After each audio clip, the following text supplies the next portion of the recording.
Il convient de noter que pour les conditions urbaines, les portes coulissantes sont une excellente idée. Un stationnement étroit vous permet de révéler pleinement tous les avantages d'un dispositif insolite. Et après avoir ouvert la porte, une ouverture impressionnante est apparue dans la carrosserie 92 cm. Dans le même temps, ce sont les portes coulissantes qui inquiètent le plus souvent les propriétaires de Peugeot 1007. Parfois, elles commencent à prendre leur propre vie, même dans les voitures neuves. Par exemple, ils s'ouvraient spontanément après la fermeture. D'autres défauts sont apparus en cas de mauvais temps. Le processus de fermeture, ouverture de la porte dure plus de 5 secondes. Ainsi, un cycle complet prend au moins 10 secondes.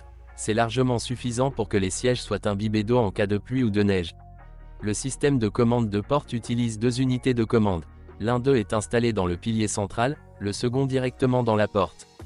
Tous deux sont connectés à un réseau multiplex et communiquent via un bus de données avec le module multifonction COM2002, situé sous le volant, l'ABS ESP, le module airbag, ainsi qu'avec l'unité intelligente BSI, qui est en fait le centre principal du système. Tout le réseau multiplex de la voiture. Le module airbag signale qu'une collision s'est produite, ce qui est un signal pour déverrouiller les serrures des portes. De l'ABS, le système reçoit des informations sur le début du mouvement, et si la vitesse dépasse 5 km/h, une commande est reçue pour verrouiller les serrures des portes. Mais si la porte est ouverte, elle ne peut plus être fermée après 5 km/h. Pour des raisons de sécurité, le servomoteur s'éteint si la porte commence soudainement à ressentir une résistance, par exemple si votre main n'est pas retirée. En cas de panne de l'entraînement électrique, la porte peut être ouverte à la main. Si le couvercle du réservoir reste ouvert, la porte du côté droit sera bloquée. Les problèmes techniques liés aux portes peuvent être divisés en deux groupes. Pour les défauts qui peuvent être résolus simplement et à moindre coût, ainsi que pour les problèmes qui nécessitent un diagnostic plus approfondi. Le remplacement de certains composants coûtera très cher. Le premier groupe comprend les cas où les portes ne restent pas en position ouverte ou, au contraire, refusent de se fermer complètement. L'une des raisons est la saleté des guides, un grincement se fera entendre. Si la porte ne se verrouille pas en position ouverte, il est fort probable que le micro-interrupteur en plastique situé à l'arrière du rail inférieur soit à blâmer.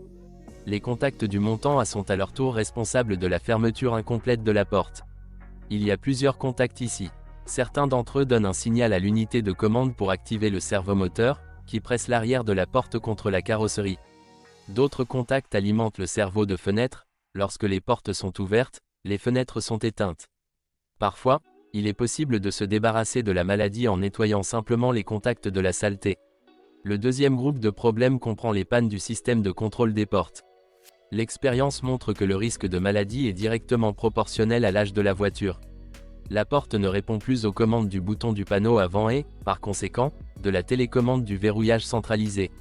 Dans ce cas, la porte peut être ouverte en tirant simplement sur la poignée, ce qui demandera plus d'effort. Le plus souvent, le servomoteur des serrures tombe en panne. Il possède un levier en plastique fragile avec un contact mobile. Il n'est pas possible d'acheter le levier séparément. Le moteur pas à pas n'est pas non plus durable. Dans ses profondeurs se trouve une minuscule boîte de vitesse à 2 vitesses avec des engrenages en plastique qui s'usent. Initialement, la Peugeot 1007 était équipée de deux moteurs essence et d'un diesel, 1.48V, 1.616V et 1.4 HDI. Plus tard, un 1.416V a été proposé, et en 2007 un 1.6 HDI. Le groupe essence 4 cylindres de 1,4 litres à 8 soupapes est un représentant de la populaire série TU. Ce moteur est fiable et durable. Peut-être que la seule chose qui peut arriver est une rupture du joint sous la tête du bloc. En conséquence, des fuites d'huile apparaissent qui pénètrent dans le système de refroidissement. En modernisant le moteur à 8 soupapes, un moteur de 1,4 litres à 16 soupapes a été obtenu, désigné ET3. En termes de performance, il s'agit du meilleur moteur du 1007. Il présente un taux de compression, réduit de 10,5 à 10,2, un double arbre à cam en tête avec commande variable de l'arbre à cam d'admission et des régleurs hydrauliques de jeu aux soupapes. Le moteur 1,6 litres TU5 JP4 à 16 soupapes, comme le 1,416V, utilise une culasse à deux arbres.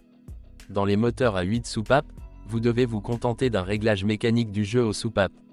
Les moteurs à 16 soupapes utilisent des compensateurs hydrauliques dont la durée de vie dépend directement de la qualité et de la fréquence du renouvellement de l'huile. Au fil du temps, il se bouche et après un démarrage à froid, le moteur commence à gazouiller comme une machine à coudre. Avec un kilométrage élevé, des fissures peuvent apparaître dans le collecteur d'échappement des moteurs de la série TU, 1,48V et 1,616V. Il vaut mieux éviter les versions diesel. Heureusement, cela n'arrive pratiquement jamais, car une voiture diesel était trop chère à l'état neuf. À kilométrage élevé, les rondelles d'étanchéité sous les injecteurs peuvent perdre leur étanchéité. Cela entraîne une dégradation rapide de l'huile, la formation de dépôts de carbone et l'usure du moteur et du turbocompresseur. Le mécanisme de distribution de gaz de tous les moteurs sans exception est entraîné par une courroie crantée.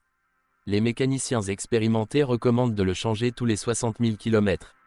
Un moteur à essence atmosphérique de 1,4 litres nécessite de l'huile SAE 10W40, d'autres nécessitent de l'huile 5W40. Dans le cas des groupes essence, l'huile doit être conforme à la norme API SHSJ et dans le cas des groupes diesel, ACAB 396. Le moteur 1,4 litres à 8 soupapes nécessite une surveillance et un réglage du jeu aux soupapes au plus tard après 150 000 km. La compacte était équipée d'une transmission manuelle à 5 vitesses. Le 1.616V était proposé de série avec une boîte de vitesses automatisée Deutronic. Pour le 1.48V, le robot était fourni en option. En 2006, la mécanique fait son apparition même dans la version la plus puissante. C'est le mérite de la version sportive du RC. Une transmission automatique est de loin le moyen le moins cher d'attirer les clients qui préfèrent une automatique. Une transmission automatique classique avec convertisseur de couple est trop cher pour ce segment. Deutronic est le même robot que le Citroën Sensodrive. Il est désigné MA5S. Il ressort clairement de cela que l'unité est basée sur une boîte de vitesse manuelle MA5. La différence entre eux est perceptible de l'extérieur, où est installé un bloc avec 3 servomoteurs pas à pas. 2 d'entre eux sont responsables du changement de vitesse et le troisième contrôle l'embrayage. Pendant le fonctionnement, le mécanisme d'embrayage s'use, la fonctionnalité et la précision du système diminuent.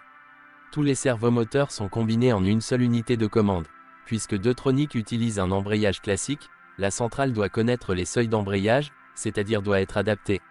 Sinon, la box ne pourra pas fonctionner correctement. De plus, une usure prématurée de l'embrayage se produit. Il convient de noter que l'embrayage des transmissions manuelles dure beaucoup plus longtemps. La tenue de route de la Peugeot mérite des notes moyennes, mais le niveau de confort lors de la conduite sur les bosses est bien français. Le 1007 se déplace en douceur dans les interstices de la chaussée sans causer de choc excessif aux passagers. L'avant utilise des jambes de force McPherson classiques et l'arrière utilise une poutre de torsion avec des ressorts et des amortisseurs espacés. Malgré la simplicité de la conception, la solidité de la suspension n'est pas impressionnante. Les amortisseurs nécessitent parfois d'être remplacés après 30 000 km, et un peu plus tard, les roulements de support. Dans certains cas, des clics sont observés lorsque vous tournez le volant, la colonne de direction devra être réparée ou remplacée.